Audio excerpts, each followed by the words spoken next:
going on, boys? It's your boy Max. In this video, I'm gonna break down exactly why you must release the outcome if you want to attract more women.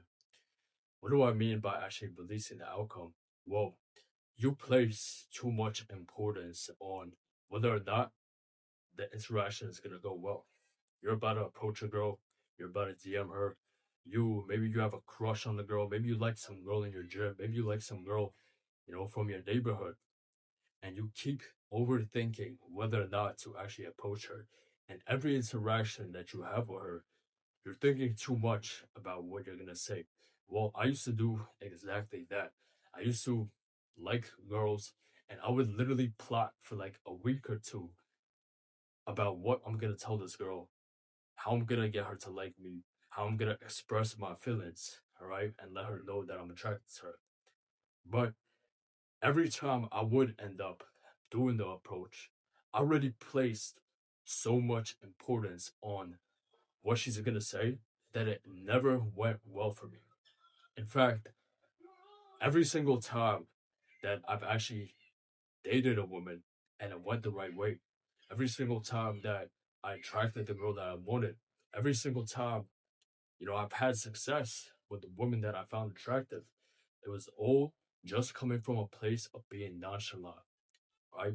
Not caring whether or not what she's gonna say, how she's gonna react, whether she's gonna reject me or accept me, right? Whether she wants to be a part of my life or not. Every time I just didn't care, I always ended up succeeding. Every time.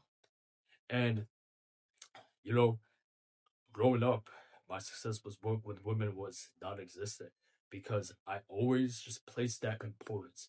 I thought too much about what is she gonna say, right? What's she gonna tell her friends? Oh, if I approach that, I can't approach that woman in public because it's gonna look awkward. Everyone's gonna be staring, right? What if she rejects me? I'm just gonna look like a loser. And then I would do the approach, right? That's one thing about me. I would still do the approach, but then every single time it would never go well. It would never go well, and it's all because they can sense that energy.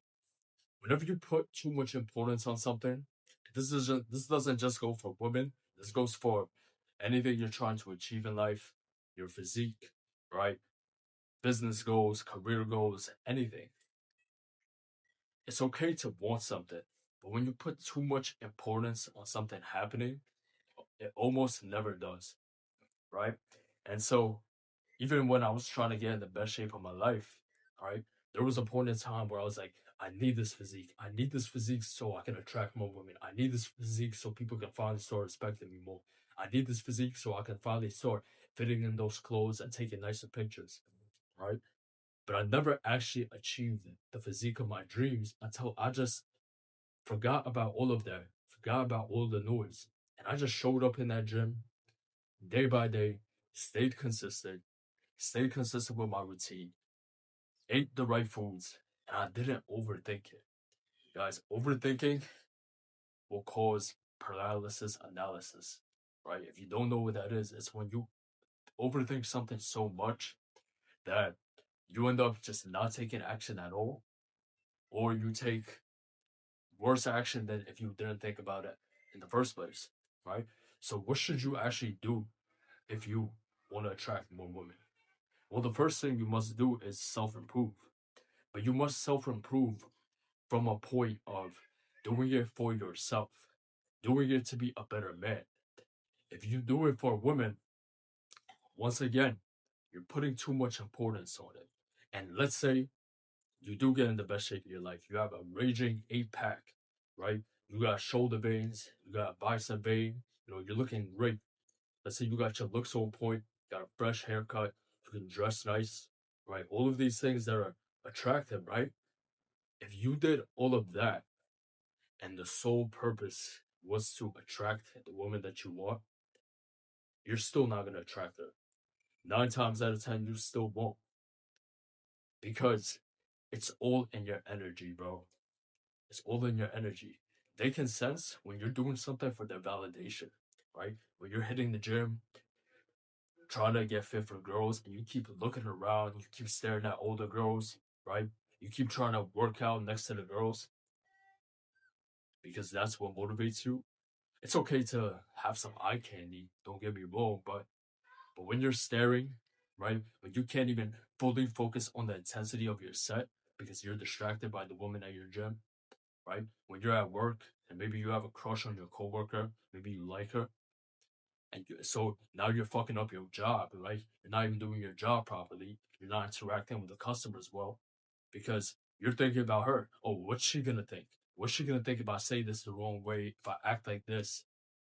And it's like every single time you do that, you're putting yourself in a position of messing up.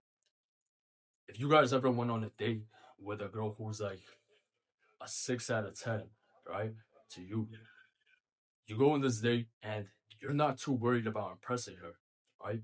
And the date just goes flawless, right? Maybe you even bring her back to your spot, right? Or you do whatever you were trying to achieve. Why is it that the dates with the 6 out of 10 always goes better than the date with the woman that you perceive to be a 9 out of 10? Is it because the 9 out of 10 is just more attractive? She has higher standards? No, it's not. It's the fact that when you interact with that 9 out of 10, when you went on a date with her, you started overthinking every little thing that you're doing. You started thinking, oh, am I sitting the right way? Are my shoulders back? Am I holding enough eye contact? Like, what's the percentage of eye contact to looking away ratio? You feel me? Oh, what specific line do I need to say in order to bring her back to my spot? Or when she's at my spot, what type of scent do I need to have in the spot? Right? How should I start off the interaction? Like, you're just relax, bro. Just relax. Just relax. Take a moment. Take a deep breath. Right? Take multiple if you have to. I always do push-ups before my dates because, believe it or not, guys, I get those feelings as well. If I'm going on a date with a girl that I find attractive, I get those nervous feelings as well. Right? It never really leaves. It's just like a fighter, right? All the best fighters, they they're nervous before the fight. Their heart is racing. But then once they get inside that cage, the best fighters are always the ones that are cool, calm, and collected because then they can take the right shots, right? They can throw the right punches and dodge the other ones. And it's the same thing with dating. It's okay to be nervous before, but just recognize it. Recognize it that you're doing too much, right? And just do a little less. I'm not saying to be sloppy. I'm not saying to, conduct yourself in a way that's childish. Some of you guys are gonna take this the wrong way. Some of you guys think that, oh, you should be yourself, and that just means that you get an excuse to be childish, corny, just to act like a little kid. I used to have a friend like that. He would he would always act super childish around women, make just inappropriate jokes, just not really conduct himself in a masculine way. And he would never see the results he wanted with women. Women would always friend zone him, right? They would always just kind of like treat him like the nice guy, right? And then he would come to me and he would complain that he's not attracting the woman that he wants. And I'm like, bro, no wonder, because you're not conducting yourself like a man, right? And then his excuse would be, oh, nah, bro, girls like it when you're just be yourself, right? Or you're just act like yourself. But listen, bro, if you're someone who's corny, childish, all of these things, like this brain rot individual, then no, you shouldn't be yourself. I'm not saying that. I'm not saying to be childish and corny, guys, but I'm not saying to try to act like something that you know try to do too much either. You must find that sweet spot in the middle, right? Conduct yourself like a man. Lead the interaction, right? Tell her where to meet up with you. Tell her what you're gonna do. Tell her what to wear, right? But also, don't check your phone every single second to see if she responded.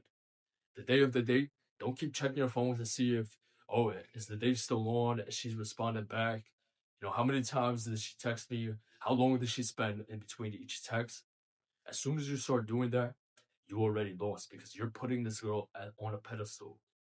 You're saying that, oh, She's above you. You're looking up at her, and she's looking down at you. And even if she finds you more attractive, right? Even if she thinks you're more attractive than she is, right? Just the way that you come off, that neediness, that desperate energy that you're gonna have in the interaction, that's gonna turn her off. She's gonna be sensitive. She's gonna sense it. Guys, women are very good at sensing energy of people, right? They can sense when there's like when someone's a little creepy, when someone you should avoid somebody. I remember I had a girlfriend, right? And I would hang out around certain people, and she would tell me like, "Yo, I would stay away from this guy." Right? She would tell me like, "Yo, I don't think that guy is like that guy creeps me out. He's weird." Right? Now maybe that guy said something to her, right? Maybe he said something crazy to her, and that's why like she probably had some sort of interaction with him, and that's why she was telling me that. But she didn't want to tell me the details because she thought I would get upset. That could be a possible case. But every single time a woman would tell me to stay away from somebody, later on down the path, I would see that, yeah, there's a reason why I should have stayed away from them. Every single time. So they can sense negative energy, weird energy. They can sense when you prioritize them too much, right? When everything you do is for their validation. And they can sense also when you have this bitter attitude towards them, right? A lot of you guys, you have you want more women. You want to attract the women that you want, right? Maybe you're attracting fives, sixes, maybe even sevens, but you want those eights, nines, and tens.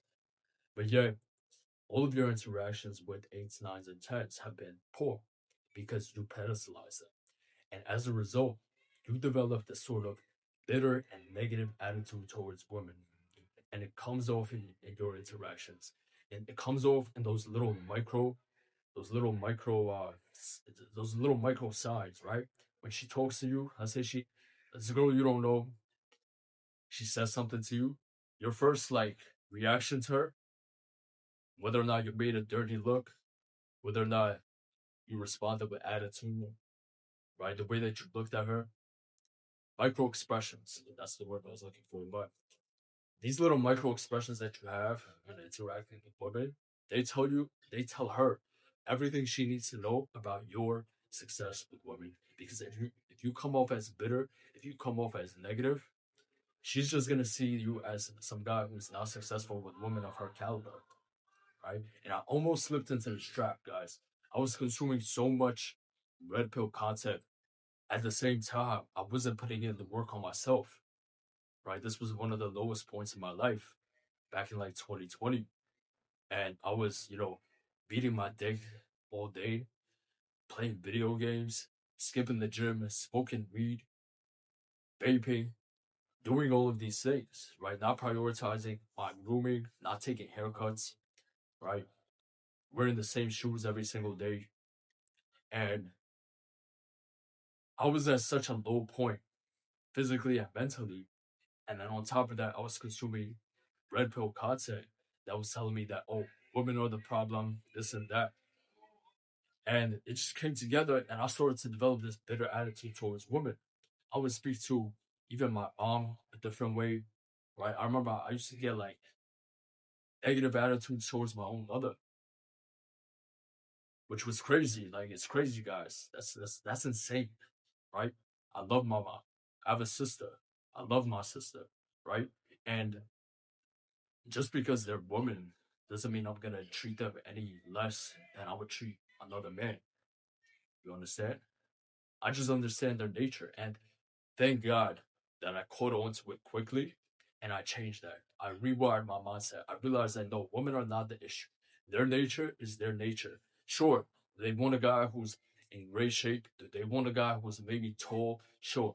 Do they want a guy who presents himself well? Do they want a guy who's financially stable, who has resources? 100%. But we have our own nature too.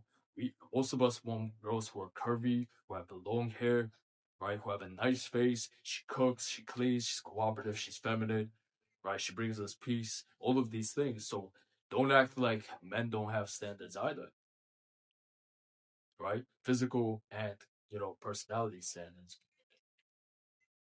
So you can't don't blame them for the standards that they have. And most of the time, these standards are not even real because you see plenty of times women would say they want a guy who's tall, and then their boyfriend would be a guy who's shorter. Just because he has that inner confidence, he's not bitter, he's not insecure about his height, he still maximizes other areas of his life. You see plenty of guys, of girls who say that, oh, they want a guy who's making six figures, maybe even seven figures, right? But then they end up dating the guy and being obsessed with the guy who's not even making six figures, right? Who's barely making five. And it's all because of the way he conducts himself. Maybe he has that ambition, that drive, and it's more about those inner qualities that actually attract the woman, right? The ambition, the confidence, the self respect, how you carry yourself, how you walk, how you talk, the tone of your voice, right? Whether or not you can protect her, you understand? Whether or not you prioritize yourself and your inner peace. All of that is way more important than these standards that they have. But I just went off on a little tangent, and I'm gonna get right back to it. But I definitely lost my train of thought there. Wow, I did. But don't put too much on the outcome, guys. Just set up the day where, just match where, just present yourself in the best light. And it's the same thing when I train inside the gym, right? Guys get surprised when they see my physique and they think that, and then I tell them that I'm not doing bodybuilding. I don't even have plans of competing in a bodybuilding show. All of these things. They're like, yo, you have a top tier physique. Why are you not doing bodybuilding? You like all of these things. And I'm like, yeah, because I don't train for the physique specifically. And as a result, I don't have that body dysmorphia when I look inside the mirror. I don't have to constantly keep checking out my pump because I train for performance. I train for just the way I operate on a daily basis. I want to have more energy. I want to have more vitality. I want to live longer. I want to be more healthy, right? Actual health, right? Not bodybuilding. And as a result, the side effect of that type of training, the side effect of that type of diet, of that type of lifestyle, of that type of mindset is a great physique. And so I have a better physique than most guys who strictly focus on bodybuilding, right? And it's all because I didn't make that the priority. When it came on the back end, right? I just put in the inputs. Okay, I'm gonna get strong, right? I'm gonna eat clean. I'm gonna eat in a way that optimizes for testosterone, optimizes for my energy. And as a side effect, I have a great physique. As a side effect, my physique attracts women. But I don't go to the gym like, yeah, once I get the six pack, all the girls are gonna be on me, right? Once I get that huge shoulder vein, all the girls are gonna be on me. I don't operate from it like that. You understand? I don't put on a fit and think, oh, if I dress like this, all the girls are gonna be on me. No, I dress in a way that makes me feel confident, that I know highlights my best features, and makes me walk a little taller, head a little higher, shoulders a little more back, right? And as a result, I get more respect from women, from men, everywhere I go. All right. So I'm gonna end off this video on this note and say that if you've been struggling to attract the woman that you want, it's most likely because you're putting too much importance on it. And everything that you do, self improvement wise, is on the back end of you trying to attract more women. But if you just let all of that go and just put in the reps for yourself to be a better man for yourself, for your family, right? To be more in tune with your masculinity and your highest self, you would attract way more women, way more opportunities. You would actually get that respect, right? But if this is something that you've been struggling with and you want to unlock the physique of your dreams, you want to start presenting yourself and carrying yourself like a man that you're supposed to be. And as a result, on the back end, you do attract the woman that you want. You do get that respect. You do get more opportunities in business and life in general. And just Click that link in the description to book a one-on-one call with me. See if you qualify for my coaching program, or just shoot me a DM on Instagram. The link will be in the bio, in the description. And I'll see you boys in the next one. Stay dangerous.